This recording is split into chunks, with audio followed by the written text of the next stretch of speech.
यश academy या आपल्या लाडक्या यूट्यूब चॅनलमध्ये मनपूर्वक स्वागत. विद्यार्थी मित्रांनो, हायड्रोकार्बन्स या चॅप्टरचा हा दुसरा व्हिडिओ आपल्यासाठी यूट्यूबवर अपलोड करीत आहे.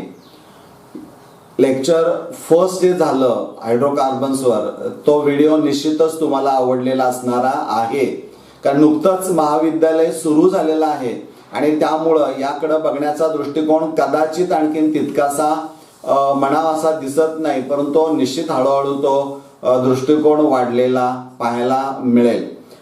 So today in this video I am going to discuss the important points. One is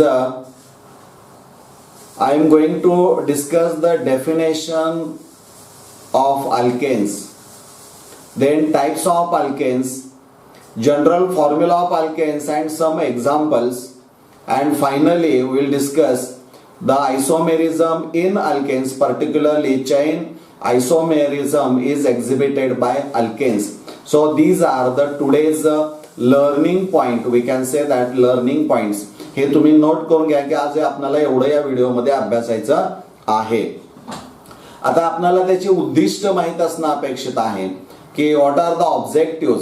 so after completing this video students can be able to define alkanes and classify the alkanes into straight chain and branched chain.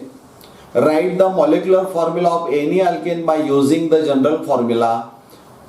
Find out the number of carbon atoms in a given alkane and understand the phenomenon of structural isomerism in alkanes. And finally you can write the IUPAC and common names of structural isomers of alkanes. As you already studied in previous chapter, that is basic principles of organic chemistry. म्हणजे सगळे एकत्रित करून हे सगळे objective आहेत की हे तुम्हाला हे आजचा व्हिडिओ पाहिल्यानंतर हे ऑब्जेक्टिव्ह तुमचे निश्चित तुम्हाला साध्य झालेले पाहायला मिळतील. ओके, आता प्रत्यक्ष अल्केन्स, कारण यामध्ये अल्केन्स, अल्किन्स, अल्काइन्स, एरोमॅटिक कंपाऊंडचे जे 4 मोठे पार्ट्स आहेत पैकी आपण पहिला जो आहे तो सुरू करतोय तो म्हणजे अल्केन्स असणारा आहे. आता अल्केन्स, प्रत्यक्ष वॉटर अल्केन्स सुरू करण्यापूर्वी एक गोष्ट तुम्हाला माहित पाहिजे की जो मी अभ्यास करतोय तो माझ्या सभोवताली मला कुठं दिसतोय का त्याचा शोध मी घेणं गरजेचं आहे. आणि हे ज्यावेळी तुम्ही कराल ना त्यावेळेस तुम्हाला तो विषय सोपा वाटत जाईल. ते इतकं सोपं की तुम्हाला पाठ करण्याची गरज भासणार नाही, तुम्हाला ते सहज आठवत जाईल. परंतु ह्या शोध घेणं हे अपेक्षित आहे आणि तो प्रयत्न करणं देखील अपेक्षित असणार आहे. त्यातली काही उदाहरणं की जी आज या अल्केन्सशी रिलेटेड असणारे आहेत ते तुमच्या माहितीसाठी म्हणून आहेत की जे प्राथमिक आहेत किंवा ज्यामुळं तुम्हाला अनेक वेगळ्या पद्धतीनं बघण्याचा दृष्टिकोन प्राप्त करून देणारी आहेत. त्यातलं पहिलं आहे की तुम्हाला जे चित्र दिसतंय that is the paraffin candle असं म्हटलं जातं किंवा वॅक्स कॅन्डल असणारे आहे तुम्हाला दिसतंय. कारण लाईट गेली म्हटलं की पहिल्यांदा काय आठवत असेल तर ती कॅन्डल. परंतु हे बऱ्याच जणांना माहित नसतं की कॅन्डल मध्ये नेमकं काय असतं, ती कशापासून तयार केली जाते.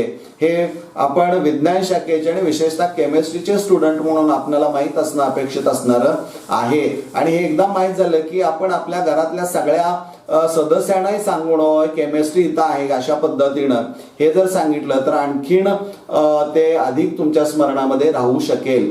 म्हणजे मॅटर पुन्हा पुन्हा रिकॉल करण्याची गरज भासणार नाही. So what elements are found in a candle. म्हणजे लाईट गेल्यानंतर जी कॅन्डल दिसते ती पेटल्यानंतर तुम्हाला प्रकाश पडलेला दिसतो, परंतु त्या दिसणाऱ्या भागामध्ये नेमकं त्या वॅक्स मध्ये काय असणार आहे तर what elements are found in a candle. तर ते कॅन्डल जे असणार आहे ते हाय मॉलिक्युलर अल्केन्स असणार, हाय मॉलिक्युलर वेट अल्केन्स असणारी आहेत आणि ती वॅक्स आहेत, सॉलिड्स वॅक्स असणारी आहेत. परंतु त्यामध्ये 2 एलिमेंट्स प्रामुख्याने पाहायला मिळतात, ते म्हणजे कार्बन आणि हायड्रोजन. हे तुम्हाला माहित पाहिजे. म्हणजे मेण ज्याला आपण म्हणतो मेणबत्ती म्हणजे वॅक्स असणार आहे ते हाय मॉलिक्युलर वेट अल्केन आहेत आणि त्यामध्ये 2 एलिमेंट्स पाहायला मिळतात कार्बन आणि हायड्रोजन. हे तुम्हाला माहित पाहिजे. पुन्हा हे दुसरं चित्र पाहिलं तर तुमच्या लक्षामध्ये येईल की this is nothing but lotus leaf on which a droplets of water are collected. म्हणजे असं दिसतंय, तुम्ही पाऊस पडल्यानंतर थोडंसं परिसरामध्ये जर पाहिलं तर तुमच्या लक्षामध्ये अनेक पानांवर पाणी जमा झालेलं असतं किंवा काही ठिकाणी जमा झालेलं दिसत नाही, पाणी नसतं. परंतु काही लोटस लीफ जर आपण ऑब्झर्व केली विशेषतः तर त्याच्या पानावर ड्रॉपलेट जमा झालेले दिसतात पाण्याचे. ती वॉटर रिपेलंट प्रॉपर्टी आहे, इट रिपेल्स वॉटर. असं का होतं तर त्याचं कारण तुम्हाला माहित असणं गरजेचं आहे. कारण त्यावर जे ग्रीन सरफेसवर जे कोटिंग दिसतं का नाही, त्यामध्ये काय असते तुम्हाला माहित असणं अपेक्षित आहे. वॅक्सेस म्हणजे नॅचरल वॅक्स आहे ते. Waxes that occur in nature as a coating on green leaves contain carbon 29 to carbon 31 alkanes.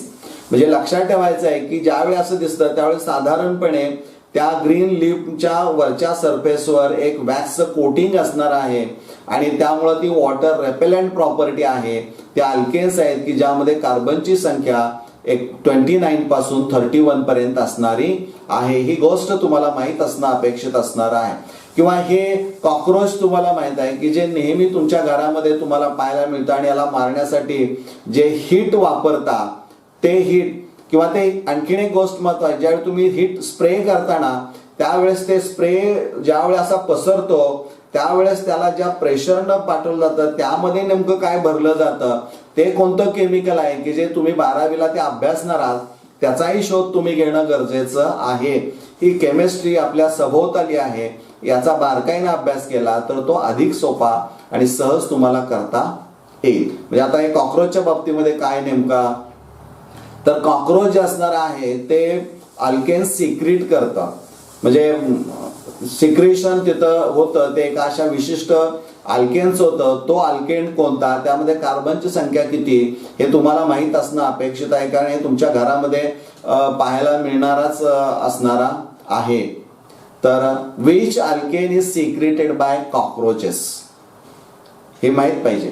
तर इथं अनडिकेन की ज्यामध्ये कार्बनची संख्या 11 असणार आहे इज सिक्रेटेड बाय कॉक्रोच. आता त्याचं कारण आहे हे सिक्रेशन एका ठराविक पिरियड मध्ये एका कालावधीमध्येच होता because it helps to attract the opposite gender of its species. म्हणजे विशेषतः मेटिंग पिरियड जो असणार आहे त्या पिरियडमध्ये या अल्केनचं सिक्रेशन होतं हे आपल्याला माहीत असणं गरजेचं आहे. परंतु त्यामध्ये जो अल्केन आहे त्यामधली कार्बनची संख्या 11 आहे की ज्याला आपण अनडिकेन असं म्हणतो, हे तुम्हाला माहित असणं अपेक्षित आहे. तर ह्या गोष्टी माहित आहेत. आता आपण प्रत्यक्ष can you recall what are alkanes. तुम्हाला माहित आहे की अल्केन्स म्हटलं की alkanes are saturated aliphatic hydrocarbons containing carbon and carbon hydrogen single and sigma bonds. म्हणजे all the bonds in a saturated hydrocarbons are single and they are sigma bonds. बरोबर आहे. म्हणजे ही दोन स्ट्रक्चर जर तुम्ही पाहिली तर यावरून आणखीन थोडंसं तुम्हाला मॉडिफाय आपण थोडंसं मॉडिफिकेशन आपण अल्केन्सच्या व्याख्येमध्ये केलेलं आहे. Suppose this is the structure 1 in which there are 3 carbon atoms which are in a continuous chain. This is unbranched alkane. And if you observe the second structure in which in all there are 5 carbon atoms, 4 carbon atoms are in a continuous chain and the 5th carbon as a substituent or a branched. So this is unbranched structure, this is the branched structure. Both are open chain. All contains carbon single or sigma and carbon hydrogen single or sigma bonds. परंतु याला अल्केनची व्याख्या बघा. Alkanes R असायक्लिक म्हणजे open chain, unbranched और branched hydrocarbons having the general formula CnH2n+2 and N stands for the number of carbon atoms in one molecule of alkane. म्हणजे हा general formula अल्केन्सचा तुम्हाला माहित पाहिजे आणि तुम्ही जी नेहमी व्याख्या देता ती ही बरोबरच आहे, पण ह्या स्ट्रक्चरवरून जर पाहिलं तर ही सुद्धा बरोबर असणारी आहे हे तुम्हाला माहित असणं अपेक्षित असणार आहे. आता जनरल फॉर्म्युला जो आहे अल्केन्सचा तो CnH2n+2 आहे. So by using this general formula, you can calculate the number of carbon atoms present in butane, pentane, hexane and their molecular formula as well as structural formula. असा एक chart तयार करा की ज्यामध्ये मी तर 4 पर्यंतच घेतले कार्बनची संख्या, तर तुम्ही 12 पर्यंत घ्या आणि या कॉलमच्या मदतीनं हा जो टेबल असणार आहे त्या टेबलमध्ये ती सगळे number of carbon atom, structural molecular formula आणि त्यांची नावं, कॉमन नेम किंवा IUPAC name as you studied in previous chapter that is basic principles of organic chemistry, nomenclature तुम्ही अभ्यासलेला आहे. तर ते मदतीला घेऊन तुम्ही हा टेबल 12 कार्बन पर्यंत पूर्ण करायचा आहे हे लक्षात घ्या. डू यू नो, आता हे तुम्हाला माहित आहे का बघूया पुन्हा एकदा की why are alkanes called paraffins. बऱ्याच वेळा प्रश्न विचारला जातो की why are alkanes called paraffins. या अल्केन्सना पॅराफिन्स असं का म्हटलं जातं, तर actually this paraffin word is derived from the Latin word parum meaning the very little and affinis means affinity meaning lacking reactivity or affinity. म्हणजे अट्रॅक्शन असणार नाही, म्हणजे लेस केमिकली रिॲक्टिव्ह असं ते असणार आहे. म्हणजे थोडक्यामध्ये अल्केन्स जे असणारे आहेत दे आर केमिकली लेस रिॲक्टिव्ह, म्हणजे पॅराफिन्स आर अनरिॲक्टिव्ह, म्हणजे दे आर लेस रिॲक्टिव्ह म्हणून त्यांना अल्केन्सना पॅराफिन्स असं म्हटलं जातं because they are chemically less reactive. हे तुम्हाला माहित असणं अपेक्षित आहे. Now will discuss the types or classification of alkanes. There are 2 types. One is a unbranched or straight chain alkanes and second is a branched chain alkanes. आता हे structures आपण इथं दाखवलेले आहेत पहा. इथं 4 कार्बन ॲटम सरळ रेषेत आहेत. इथले जे कार्बन ॲटम्स असणार आहेत ते सुद्धा एका सरळ रेषेतच आहेत. जरी तुम्हाला असं ब्रांच झाल्यासारखं वाटत असेल तर एक कार्बन स्केलेटन जर आपण पाहिलं तर या स्केलेटनला कुठे, या सांगाड्याला कुठेही दुसरा कार्बन ॲटम मध्ये जोडलेला दिसत नाही, टर्मिनल कार्बन ॲटम सोडून. म्हणजे याचा अर्थ स्ट्रेट चेन किंवा ब्रांच्ड चेन असणारे हे स्ट्रेट चेन अल्केन्स असणारी आहेत. म्हणजे these are the alkanes in which all the carbon atoms are in a continuous chain called a straight chain alkanes.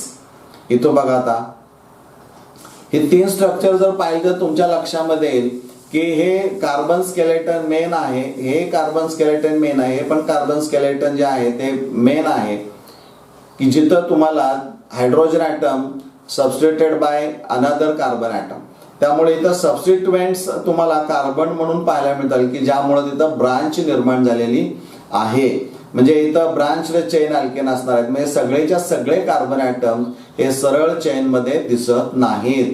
म्हणजे the alkanes in which all the carbon atoms are not in a continuous chain called a branched chain alkane. म्हणजे हे तुम्हाला माहित पाहिजे. हा detail part हा यापूर्वीच्या chapter मध्ये निश्चित झालेला आहे. आता हे गोष्ट तुम्हाला माहित पाहिजे की in alkane each carbon atom is a sp3 hybridised. म्हणजे sp3 हायब्रिडायझेशन केमिकल बॉन्डिंग म्हणून जो चॅप्टर तुमचा असणार आहे त्यामध्ये हे हायब्रिडायझेशन येणार आहे. And it forms 4 sigma bonds either carbon carbon or carbon CH carbon hydrogen and each hydrogen is join to one of the carbon atoms. म्हणजे हे त्यातलं महत्वाचं असणार आहे. For example take methane. This is the representation method. Ball and stick model आपण म्हणूया. Ball जे असणारे आहेत ते ॲटम्स किंवा ग्रुप्स असणारे आहेत आणि स्टिक आपण ज्याला म्हणतोय ते जे असणारे आहे ते बॉन्ड असणारे आहे. This is the structure of methane. म्हणजे तुम्ही जर पाहिलं तर हे इथं मिथेनचं स्ट्रक्चर तुम्हाला असं पाहायला मिळेल. This is the structure of methane. Carbon is at the centre and this 4 valencies are at the 4 corners. म्हणजे तुम्ही जर असं समोरून पाहत असाल बरोबर असं तर हा तुमच्या जवळ दिसेल.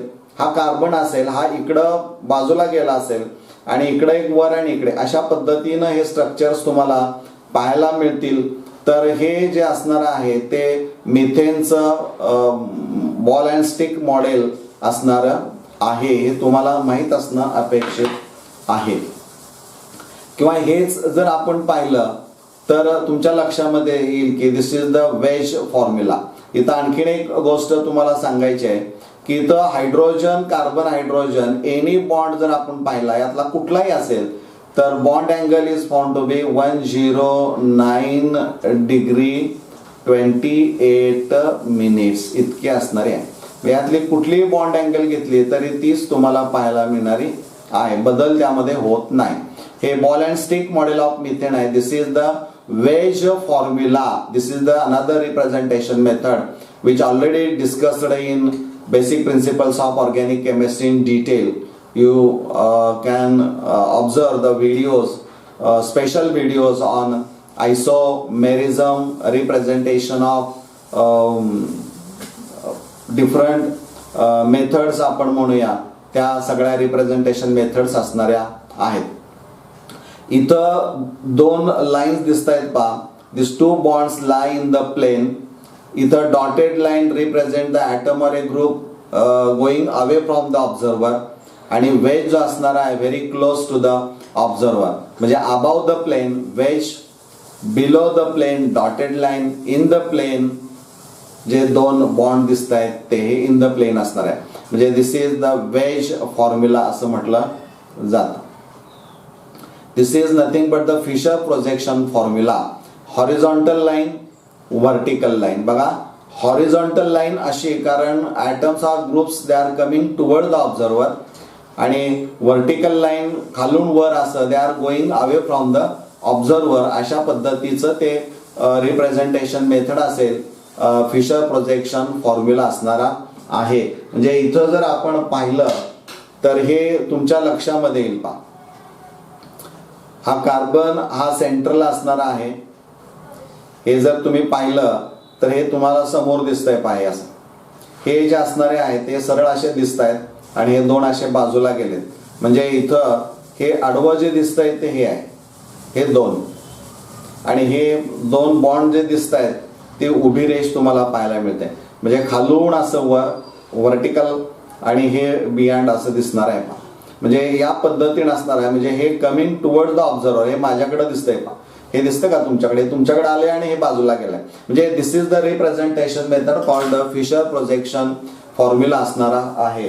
किंवा आणखीन एक मेथड आहे ती म्हणजे स्पेस फिलिंग मॉडेल.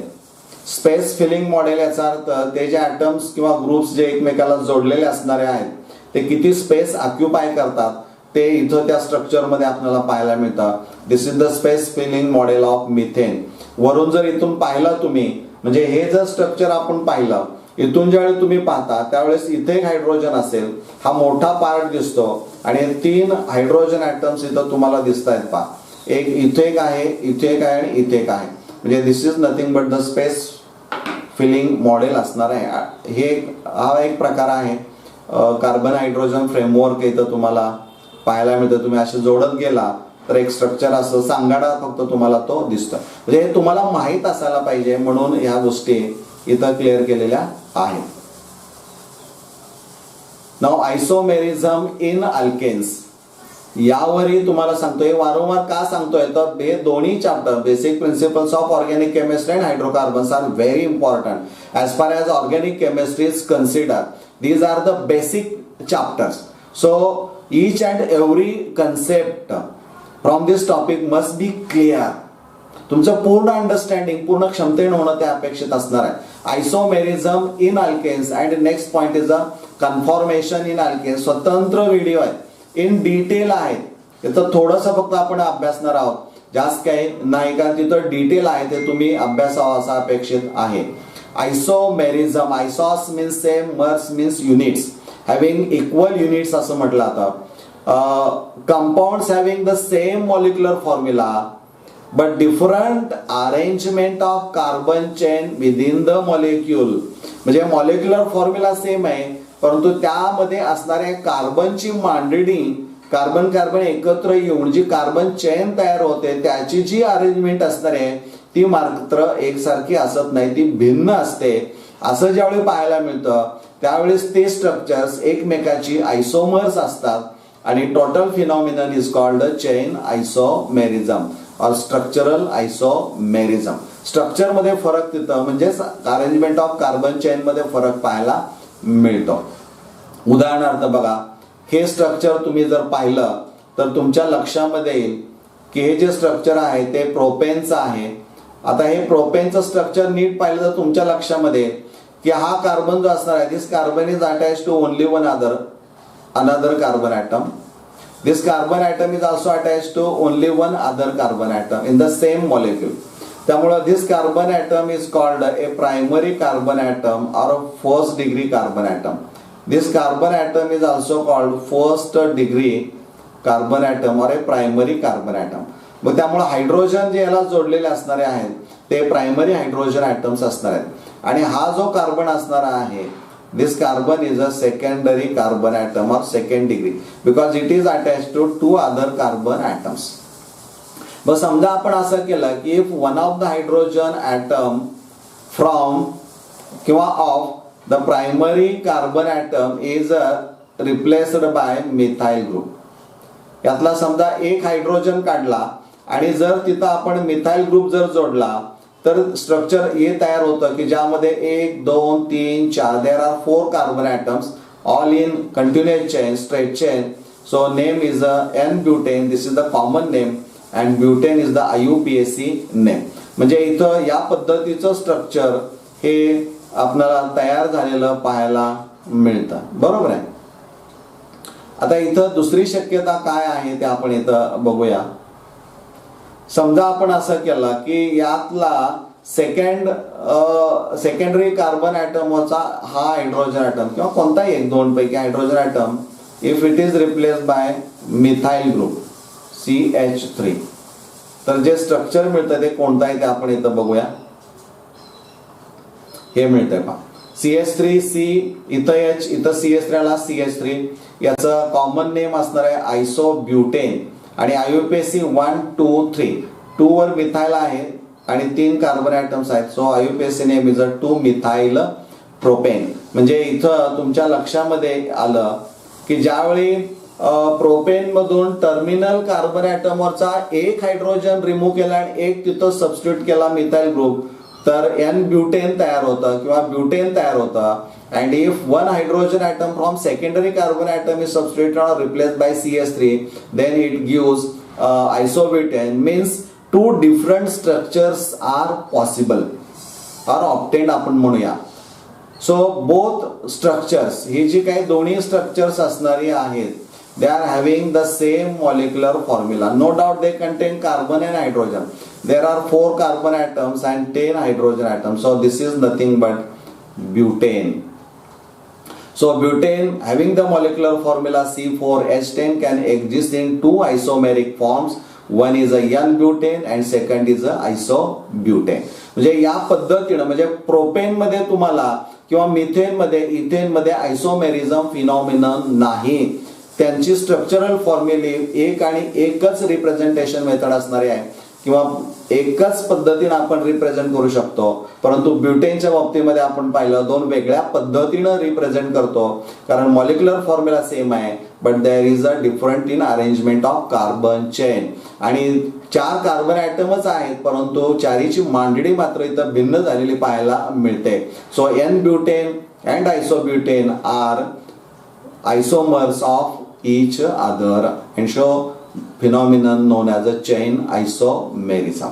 म्हणजे या पद्धतीनं ते असणार आहे आणि हे तुम्हाला माहित असायला पाहिजे.